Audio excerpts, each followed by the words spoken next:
So hello everyone, welcome करता हूं आप सबका आज की इस न्यू वीडियो में। तो दोस्तों आज की इस न्यू वीडियो में आपको बताऊंगा कि आप यूफोन के सिम पे यूफोन के नेटवर्क पे एडवांस बैलेंस को कैसे हासिल कर सकते हैं। कि इस वीडियो में मुकम्मल तरीके का आपको मैं बताऊंगा। तो चलिए, सबसे पहले आपने अपने मोबाइल के डायलर पैड को ओपन करना है। डायलर पैड ओपन करने के बाद आपने सिंपली सबसे पहले स्टार डायल करना है। स्टार डायल करने के बाद आपने 4 उसके बाद 5 और उसके बाद 6 हैश डायल करके इस कोड को कंफर्म कर देना है और आपको एडवांस बैलेंस दे दिया जाएगा। बैलेंस आप हासिल कर पाएंगे। मैं दोबारा से रिपीट कर देता हूँ। आपने सबसे पहले अपने मोबाइल के डाटा पैड को ओपन करना है।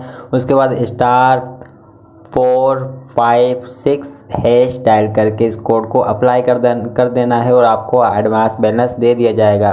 तो दोस्तों ये थी आज की वीडियो। उम्मीद करता हूँ आपको मेरी ये वीडियो अच्छी लगेगी। वीडियो अच्छी लगी हो तो वीडियो को लाइक करें, शेयर करें। चैनल पर नए तो चैनल को सब्सक्राइब करके चैनल का हिस्सा बने। तो चलिए मिलते हैं नेक्स्ट वीडियो में। अपना बहुत ज़्यादा ख्याल रखिएगा, दुआ में याद रखिएगा। Bye bye, take care.